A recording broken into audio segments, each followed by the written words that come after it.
This is called Motel Room Notes. We've all laid there in a motel room and heard somebody getting up before us and go, dang, I should have been up. Motel Room Notes.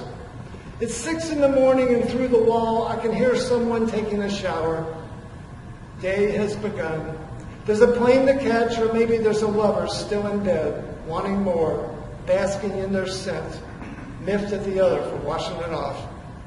There's always someone up before us, always. The worm is never safe from them, same as we're never safe from the old saws praising good habits. Wisdom so often prefaced with, well, you know what they say. Yes, we do know what they say. We've heard it from maiden aunts, winos, change-jingling gents old before their time, still repeating what their old pa once told them. Not that we haven't done it ourselves, all of us. We've all traded threadbare homilies with strangers, social ping-pong, your serve, my serve, who cares? But isn't it the quarrelsome among us who poke at and maintain the big campfire? Like rabbis parsing midrash passages deep into a Brooklyn night, or Gershwin's caution, it ain't necessarily so. And then there was that Glasgow bookstore clerk. It was just me and him with such weather outside, his radio was calling it cyclonic. This I took as my cue to offer a lame bromide, the Yank accent not helping. Well, we take what we get. Of course we take what we get, he snapped. Of course, he didn't say of course, he said the word course like curse. Of course we take what we get, he snapped. Then seeing I wanted to buy a book, he softened. Ah, Scots, we're a phlegmatic lot. This was his peace offering, the best he could do. I debated seeing his phlegmatic and raising him a lachrymose regarding my rain-marred holiday. But no, better to just part with the cheers and retreat to my once grand hotel. Its lobby filled with dames on laptops, their backpacks on the floor like tired dogs. Yet still, the place held a whiff of intrigue, so unlike this motel room, where next door the shower has just ended and I can again hear the interstate's ceaseless hum. Everybody out there with a big head start. Again, we'll finish up with this one, which is in the book Lotus Buffet. Now on sale at leading bookstores everywhere.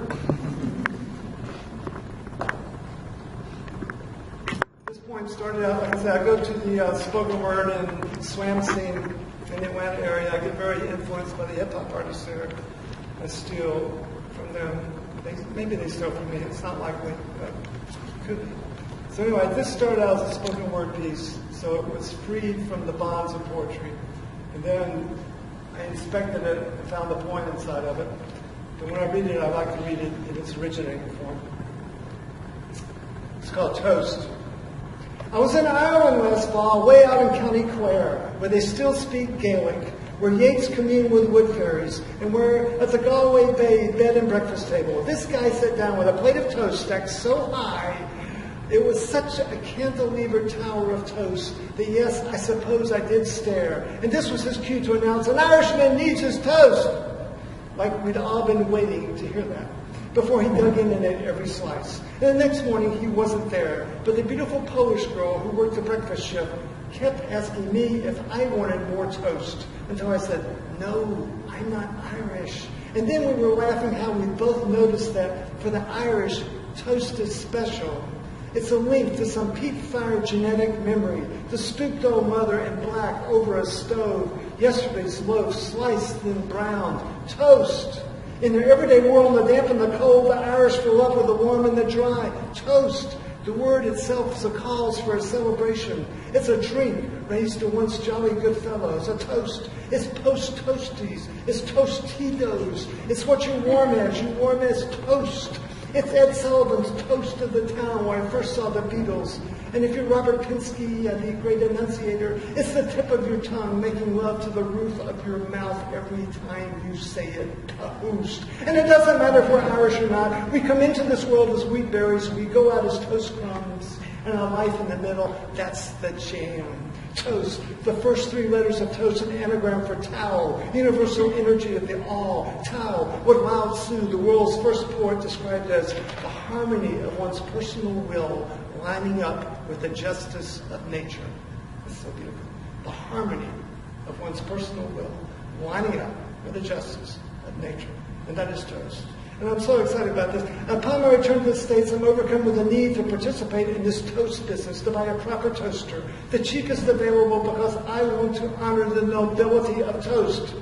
No uppity-yuppity toast for me. I want down and dirty proletariat toast, which means I end up with the cheapest toaster in the sleaziest big box store, which means I end up with a Black & Decker, the brand, not a Black & Decker, the brand of tools no insecure straight guy ever wants to be caught using, because let's face it, your choice of power tool reflects on your own tool.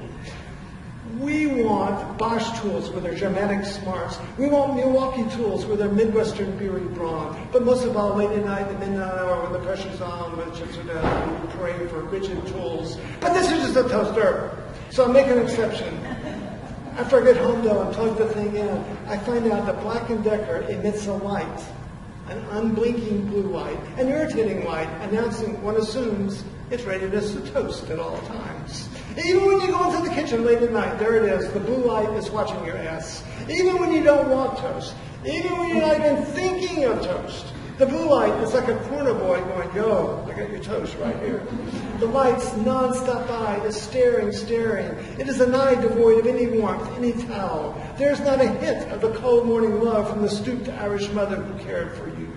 It is an eye not in harmony with the justice of nature. There is no mystery to this light like there was with the faint green light at the end of the dock in The Great Gatsby. The faint green light that could have symbolized Gatsby's love for Daisy or a shared love for money. The faint green light that is debated to this day. But the Black & Decker blue toaster light? No. It is the icy cobalt blue of police lights in the rearview mirror, what nobody ever wants to see. It is so the opposite of true toast. I decided it has to go, which is why Kathy catches me late one night on the kitchen floor with a toaster between my knees. I have a hammer and I have a 16-penny nail. She looks at me like I'm mad, but no, I am not crazy.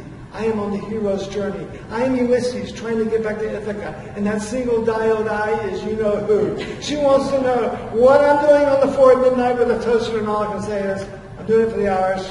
I'm doing it for Lao Tzu. I'm doing it for the stooped-down mother who gets up early and slices and browns it for us. I'm doing it for Ed Sullivan. I'm doing it for the Great Gatsby. I'm doing it for the corner boys even. The blue light is a blight and the nobility of toast. In the name of all that is toast, it has got to go. Thank you so much.